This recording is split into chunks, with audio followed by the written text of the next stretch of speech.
रात के सन्नाटे में हम इलाहाबाद में प्रयागराज में नैनी ब्रिज को पार करते हुए सुबह हम विंध्याचल पहुँचे और गंगा जी में स्नान करने के बाद विंध्याचल माता के दर्शन करने के बाद प्रसाद ग्रहण करने के बाद हम लोग वापस उसी पहाड़ पर आए जिसमें हमने आपसे वादा किया था कि हम यहाँ पर ज़रूर आएंगे, लेकिन ये समय कुछ दूसरा था।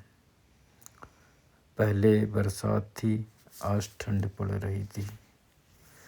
आते ही हमें ठंड भगाने के लिए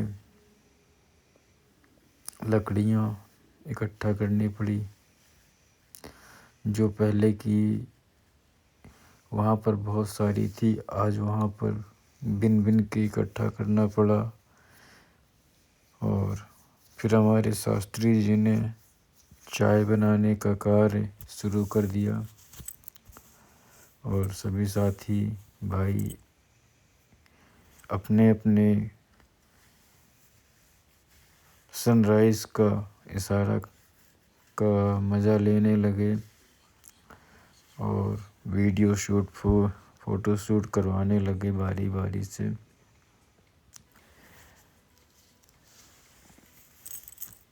बहुत खूबसूरत सा नज़ारा है यहाँ पर। आप लोग सनराइज़ देखने के लिए या सनसेट देखने के लिए समय निकाल करके एक दिन का समय निकालिए। इस जगह पर विंध्याचल में देवरी के पास हनुमान जी के मंदिर के पास है। उसके बाद ये हनुमान जी का झंडा है, मंदिर का झंडा। हम लोग वहाँ से गए। इस पहाड़ पर कोई नहीं था, सिर्फ हमारे एक दो लोग आ जा रहे थे, कभी कभार घंटों में या दिन भर में। चाय लगभग बन करके तैयार होने ही वाली थी और तो सभी लोग आकर के इकट्ठे हो गए। जब शास्त्री जी ने सभी को बुलाया तो हम लोग चाय का आनंद उठाने के लिए अपनी अपनी जगह से आ गए और हमारे पहलवान विकास पटेल जी, जो कि हमारे साथ पहली बार यात्रा कर रहे थे,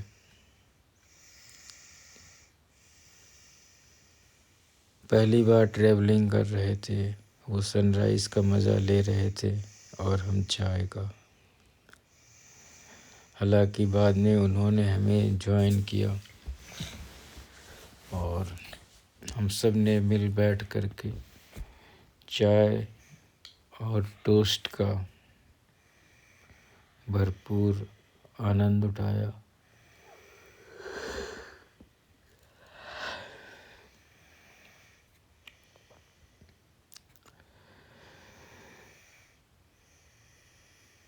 हमारे भाई भूल गए थे कि रिकॉर्डिंग कुछ अच्छी करनी है। वो जो भी पा रहे थे रिकॉर्डिंग कर रहे थे, क्योंकि मैं रात भर का जगा हुआ था, दिन भर का जगा हुआ था। दिन भर हमारा बीता था भंडारे में, रात हमारी बीती थी ड्राइविंग करते हुए।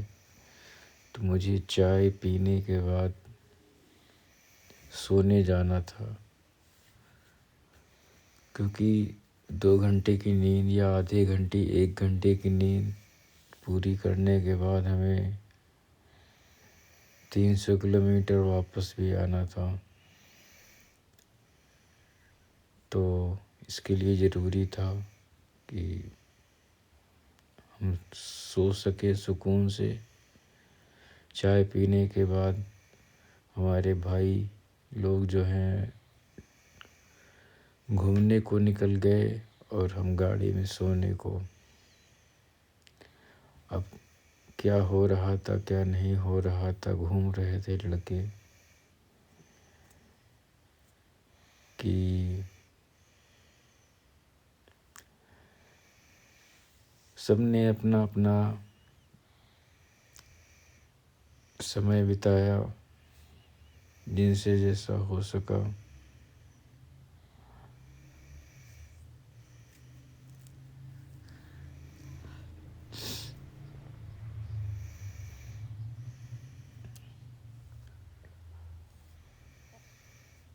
फिर हमें उठाया गया कि भैया आके चाय पी लीजिए। तो ये सनराइज़ देखने के लिए लोग, एयर क्वालिटी इंडेक्स बहुत ही अच्छा है।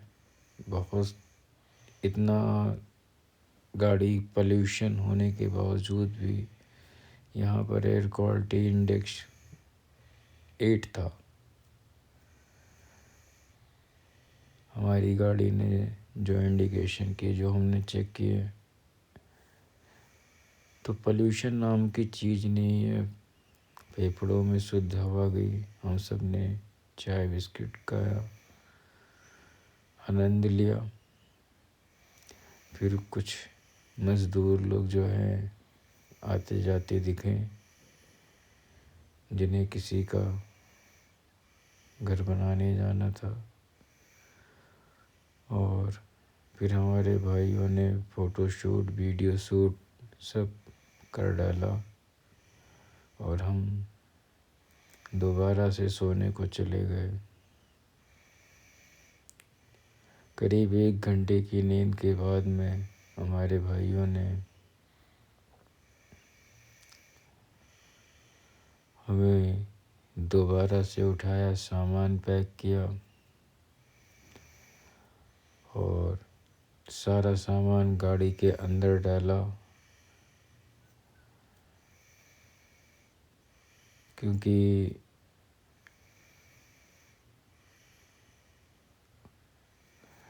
किसी को जल्दी थी अपने घर पहुंचने की, और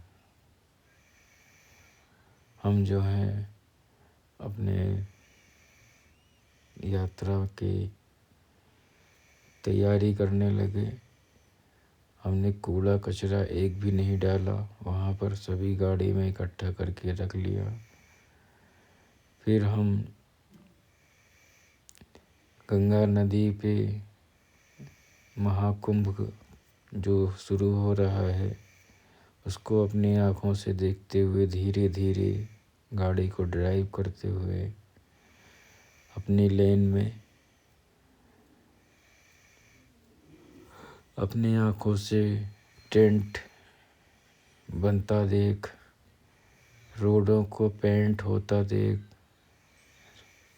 गंगा मैया में ट्रैक्टर चलते देख, ये बैरिकेड, लोहे की बैरिकेड लगाई जा रही जालियां, शायद इसलिए कि कोई उधर दूसरी तरफ लटक ना सके, क्योंकि बहुत गहरी खाई है। और दूसरी साइड पे अब करीब 3 से 4 किलोमीटर का लंबा जाम लगा हुआ था। ये टेंट हाउसेस बन रहे हैं जिनमें हीटर, एसी सभी की व्यवस्था है सरकार की तरफ से, साधु संत महात्माओं के लिए। जो अखाड़े के साधु संत महात्मा आएंगे, हम एक वहाँ से निकले हुए, गंगा मैया से की नदी से निकले हुए करीब आधे घंटे हो गए थे और हम फाफा मऊ पहुँचने वाले थे। लेकिन ये ट्रैफिक जाम कुछ दूसरा ही कह रहा था कि हे माता, जाम जल्दी से खुलवा दो। हम अपनी मंजिल की तरफ आगे बढ़ने लगे, तभी हमारी नज़र इस घर की तरफ गई जहाँ पे हमारे देश की आन बान शान तिरंगा लहरा रहा था। फिर जहाँ हमें रास्ता खाली मिला, हमने गाड़ी की स्पीड बढ़ा दी और प्रयागराज के इस सुंदर से द्वार को पार कर लिया, जिस पर कुछ दिनों पहले धूल मिट्टी बैठती थी। और इस हाईवे पर सुंदर सी चित्रकारी की गई है, जिसे बहुत गौर से देखने पर आपको पीकॉक कलर का पेंट नज़र आएगा। और फिर हम निकल पड़े अपने मंजिल की तरफ, अपने घर के लिए। यात्रा बीच में रुक करके हम लोगों ने चाय पी और घर पहुँचे। जय माता दी।